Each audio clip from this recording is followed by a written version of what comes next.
We've got 5 tips to take your photography from awful to Ansel. Adams, that is. Aha!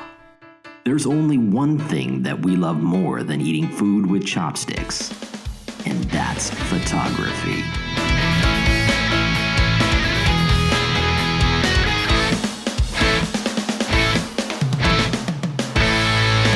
Oh, I cannot wait to dig in today. Oh, you gotta hold on.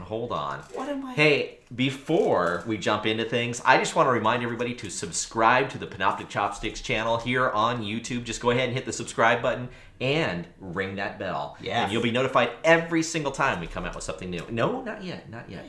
Hey, before I get to dig into these noodles, let's take a look at those tips we were talking about right now.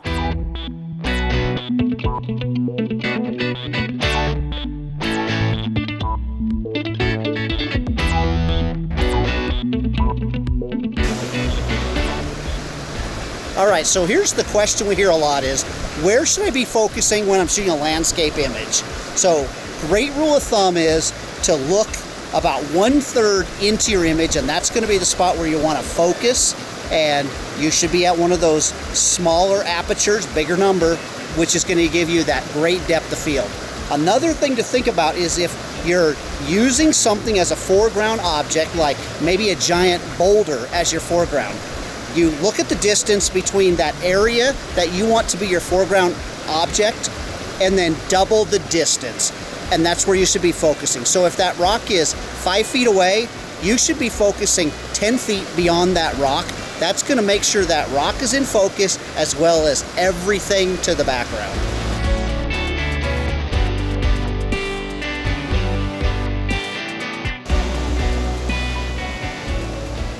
So one of the next tips we have that people often ask us about shooting landscapes is, what should my aperture be? Now, if you're like me, we used to think that our aperture had to be f/16, f/18 even, to make sure everything is sharp.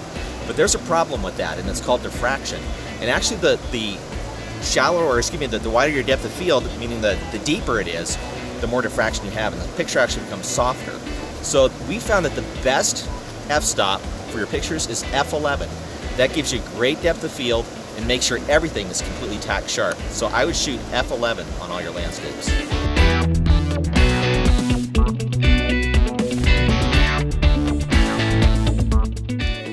All right, are you ready for the next tip? The next tip is use a tripod.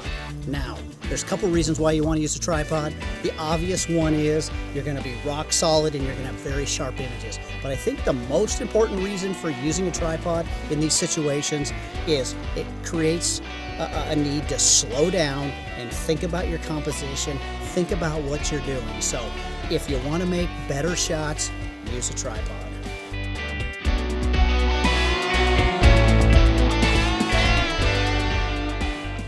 All right, so here's your next tip. Now, when trying to get razor sharp images when shooting a landscape, if you don't have a trigger with you, you can always use your Selftimer. And by doing that, I reduce all the vibration within my tripod. In fact, here we go.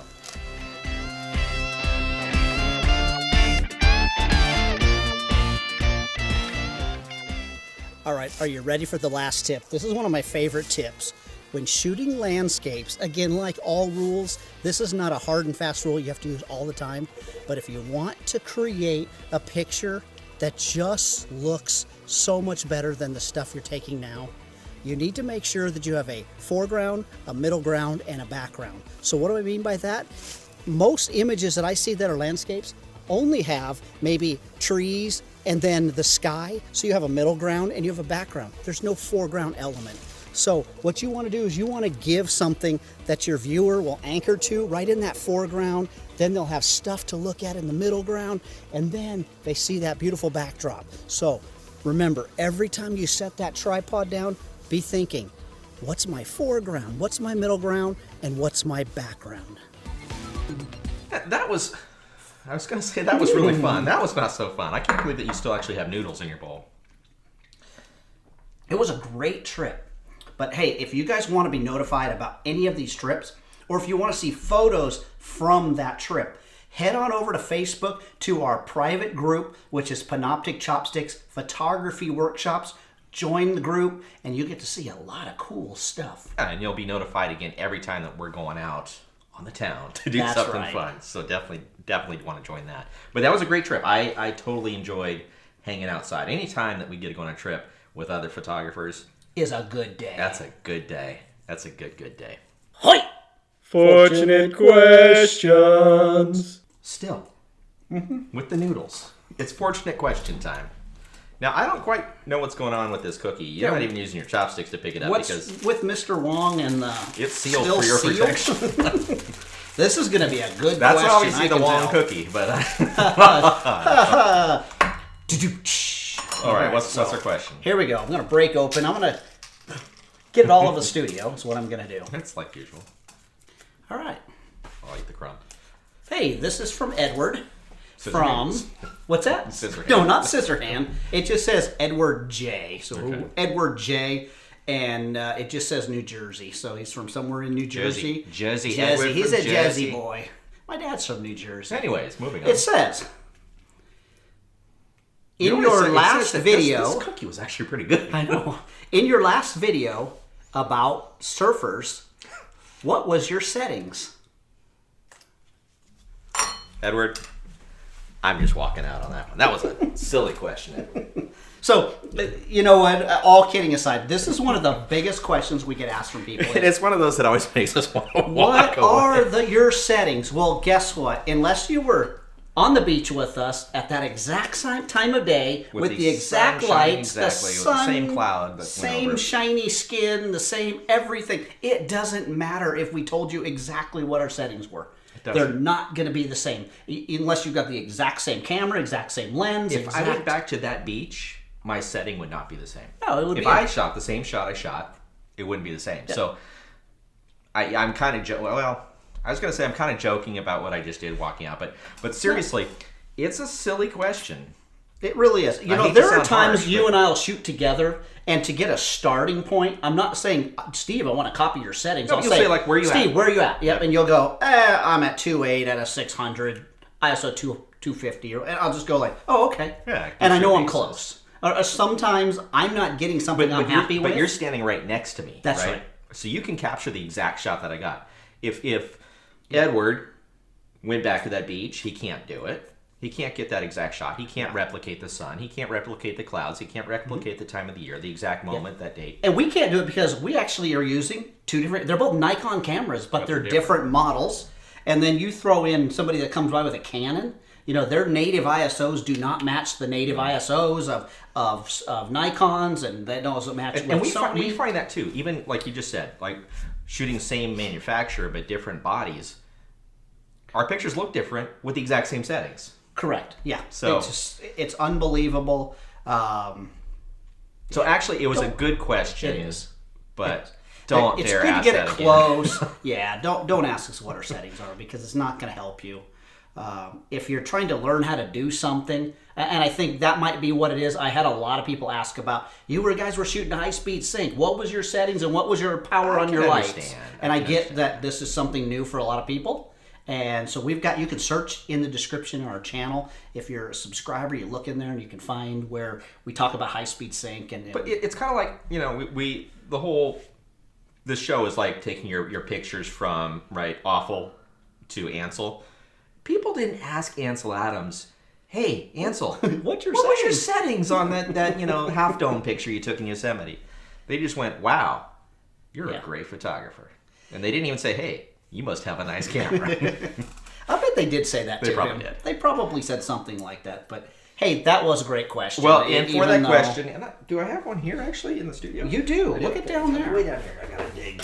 Edward, we are going to send you the coveted The chopstick, guys, kit. Now, this kit includes the 2 sets of chopsticks, 2 freshly baked cookies from Mr. Wong, still sealed in the for your protective protection. coating, 2 wasabi bowls, and the chopstick holders, all labeled by the chopstick guys. We'll be sending that out to you to your address. So if you would like one of these chopstick guys kit and like us to answer your question here on the air, just make sure it's a better question than Edward's. No, I'm going to get in trouble for all that, aren't I? But no, just we'd love to have you answer. We would love to answer your question. We'd love to have you ask a question. It's been a long day. So already. let us know in the comments below. Thank and you you. can send Thanks it for the recovery. to our Facebook group. That's right. Oi, talking raw. Talking raw. All right, on this Talking Raw, I'm going to show you a really cool feature that is in the brand new version of Photoshop CC 2019. So let's dive right in and take a look at this. It is the brand new ContentAware Fill tool. Yes, it has its own tool now. So a lot of you know for the longest time, you could do something like, let's hit L on our keyboard to grab our lasso tool, and you could lasso something like this bear out, and you could just go right up here where it says Edit, and underneath Edit it says Fill. We would grab Fill, make sure it said Content Aware, and we would say okay. I used to tell everybody you could do this if you want Photoshop to do a lot of the heavy lifting, kind of gets the bear close to being out of there, but you can see it doesn't do a great job. This is an extremely complicated image. So let's actually go Control Z. Guess what? This is brand new also to Photoshop CC 2019. I'm going to hit Control Z again so I can keep hitting Control Z and it will just keep backing up over and over and over again rather than going undo, redo is how the tool used to work, or that shortcut works. So I'm going to go ahead and let's just start all over here. I'm going to go ahead and I'm going to outline the bear again with my tool. And all I'm going to do is get just kind of close. Let's get down here again. This is an extremely complicated image. I would not expect Photoshop to do a good job with this, but let me show you the new tool. I'm going to almost do the same thing. I'm going to go up here to Edit, but rather than say Fill, I'm going to go 2 more down to where it says ContentAware Fill. That brings up this brand new tool. So what am I going to do with that tool? Well, let's go ahead. I'm going to hit Z so that I can hold down my Alt key so I can click out and zoom out a little bit. Now, I'm going to hit back B again so I get that brush tool. I'm going to paint and mask out or choose any spots that I say, you know what, do not, whatever you do, use these areas of the image to fill this area in. So I don't want to fill it in with a new bear. So I'll make sure that bear's out of there. I'm saying don't use this grass because on that last one, it tried to fill it in with grass and with leaves from that tree. I'm saying, you know what? Fill it in with this stuff. Then I'm going to go ahead and I'm going to say okay. And let's see how it does. Look at that. Again, it doesn't do a perfect job, but it does a so much better job. And here's also, it puts what it took out, it leaves that on its own layer. So look at, I can bring that bear back and I can kind of see what it did. I can also put a brand new layer, grab my stamp clone, and then I can just select over here and then maybe, you know, kind of go in here. Like I said, it did that heavy lifting for me. There, I just got rid of that second bear. So how cool is that? Brand new tool, the ContentAware Fill tool in Photoshop CC 2019. Mark, do you have some food? I was going to say food for thought, but you're like on your third bowl of noodles. I'm still nursing my first bowl, but do you have any food for thought from today's show? Yeah, you know, from today's show, this is one of the things that I was thinking of that I see a lot of people do. And, you know, in the past, I've been guilty of this, but I see a lot of people going, man, small apertures, that is what you want to be shooting with landscapes. But I see a lot of people shooting like f/18, f/22. Small apertures, you know, meaning... That's right. Being, you know, it's shut down really hot. It's really low. So f/28. Here's the problem again, like we talked about inside the video, diffraction. There is a point where your pictures start to get softer.